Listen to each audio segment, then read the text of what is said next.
Welcome back to Investing and Stuff. It's your host Sebastian, and today I'm going to be giving out my opinion about cryptocurrencies versus stocks.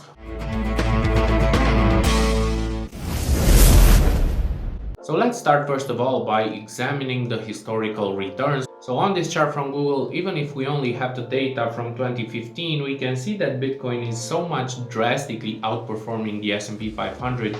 We can barely see actually the S&P 500 moving. However, this may not be the fairest way to look at it because Bitcoin is obviously one cryptocurrency and S&P 500 is basically an ETF. So we could compare Bitcoin and, for instance, Apple, which has been a stock that has been doing quite good the past few years. Even if we take a look at that, we can still see that Bitcoin is drastically outperforming Apple. And this is only Bitcoin. For instance, if we take a look at other cryptocurrencies, maybe such as Ethereum, probably the outperformance might be even greater.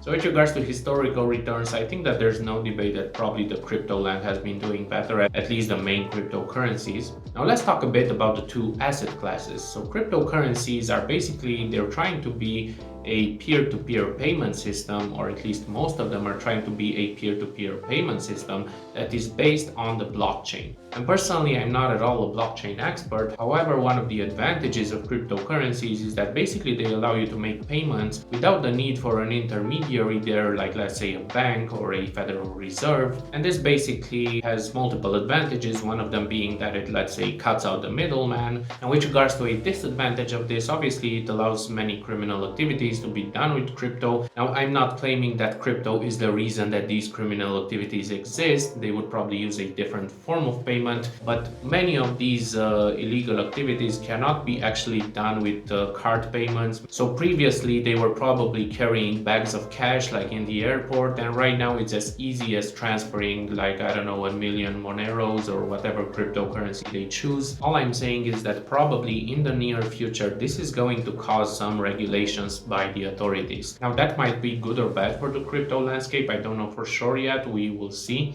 but it's just something to keep in mind. Now, a big part of cryptocurrencies, in my opinion, is the network effect. And basically what the network effect means is that as long as we all have faith in something and that something has value. So for instance, because gold has been around and has been a store of value ever since mankind, basically we all know and we all kind of agree that it has value. So this is probably similar with Bitcoin. It's the fact that people are starting to know about it, and as this gains traction, obviously the network effect is going to help Bitcoin and other cryptocurrencies to be recognized as a viable medium of exchange. Now, the ultimate example of trust is obviously the fiat currencies, which we're all using today to pay for our stuff. And as most of you know, from 1971, the US has gotten off the gold standard and many countries have gotten off the gold standard, which basically means that the fiat currency we're using today is not actually backed by anything. People would say that it's only backed by faith. In my opinion, it's actually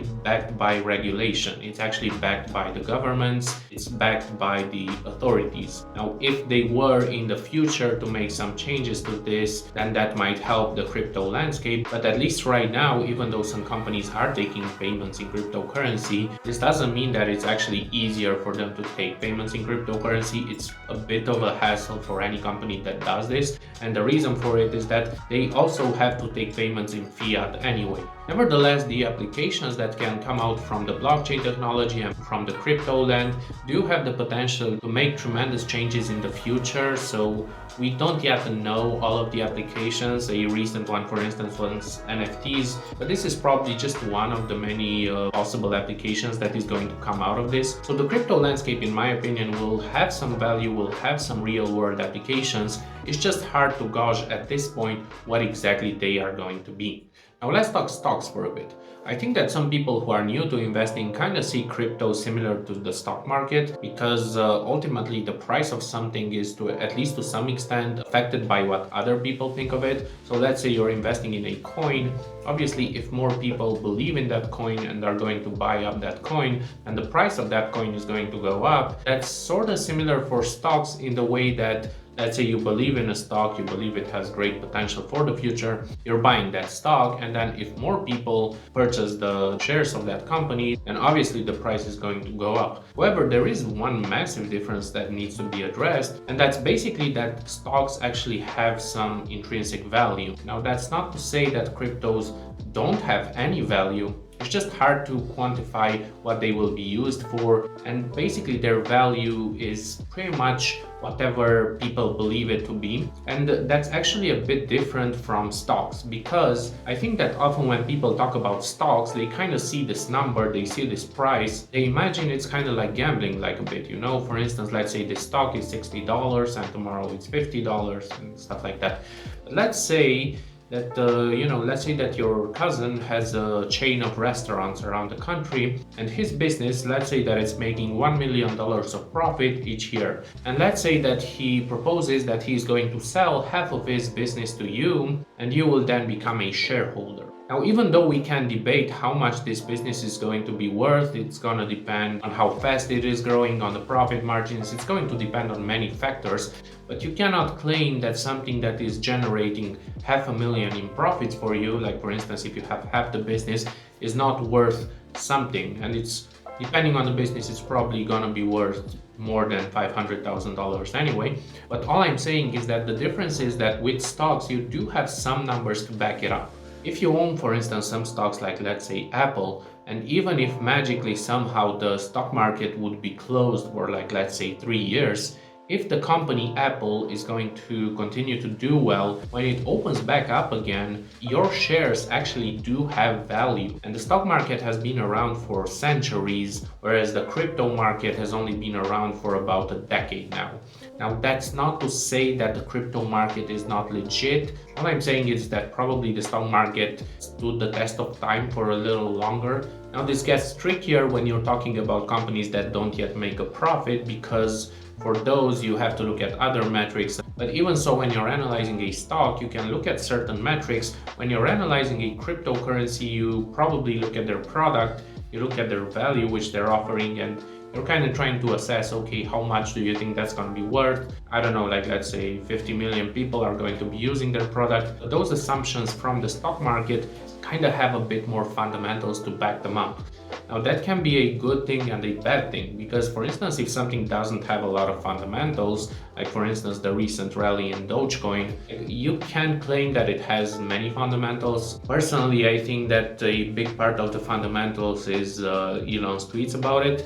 But the thing is, because something like Dogecoin doesn't have any earnings reports which tell you whether the underlying product is doing well or is doing poorly, the upside to that is that people can just talk a lot about a certain cryptocurrency and just hype it up basically, and then the price of that can in theory go up indefinitely. Whereas with a stock, even if you have a monster rally like we've seen last year, you saw that even after last year, when many of the growth stocks were up like 500% or even more, many of them right now are crashing, are down 50% or even more. So basically in the stock market, it's kind of harder to keep up, let's say, pumping a stock for a long time, because ultimately earnings reports come out and you cannot really claim that the company is doing great if the company is obviously not doing great.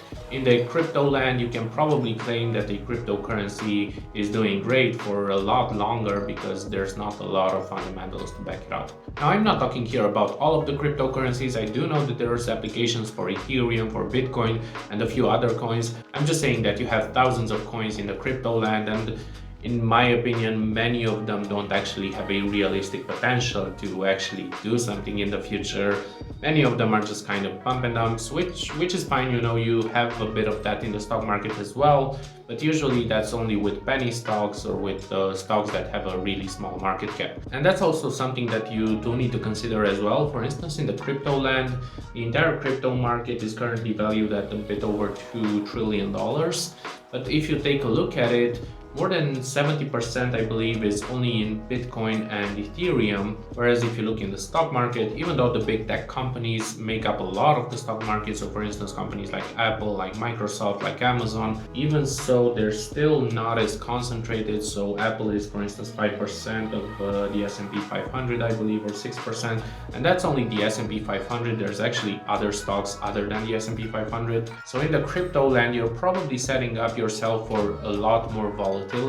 Doesn't mean that that's necessarily a bad thing, but you do have a lot more cryptos that can probably be up 100% in 2 days and down 50% in another day. And in the stock market, that's just less likely to happen, especially if you're not dealing with penny stocks. Okay, so now let's talk risk for a bit. The crypto land, in my opinion, has a lot more risk associated to it, especially if you're taking a look at smaller market cap coins, so coins that are probably not in the top 10, or like some coin that you just heard from someone on a Facebook group.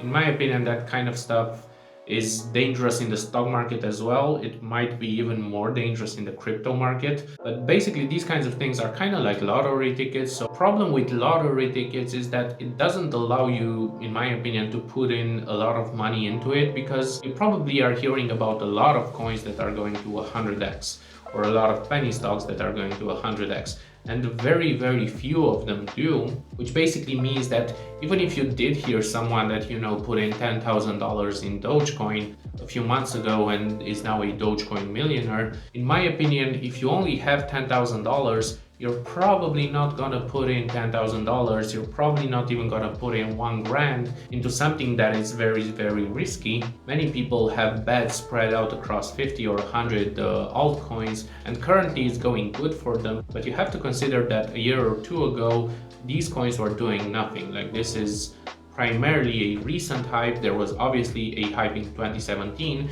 and maybe the crypto land will continue to have these cycles. No one knows for sure, but it's just something that you have to be aware of, not to base your entire decision-making process only based on the past, let's say, 2 or 3 months. So with that being said, obviously this channel is primarily focused on stocks. My strategy is to keep a small portion of my portfolio in crypto. So I currently have about 4% of my portfolio in crypto, and most of that is in Bitcoin and Ethereum. And for me, this approach feels great, because if the crypto land will have some tremendous opportunities in the future, at least I would have had some exposure to it. Anywho, let me know what you guys think in the comment section down below. If you got some value out of the video, consider smashing the like button. Thank you guys so much for watching the video, and I'll see you in the next one. Bye bye.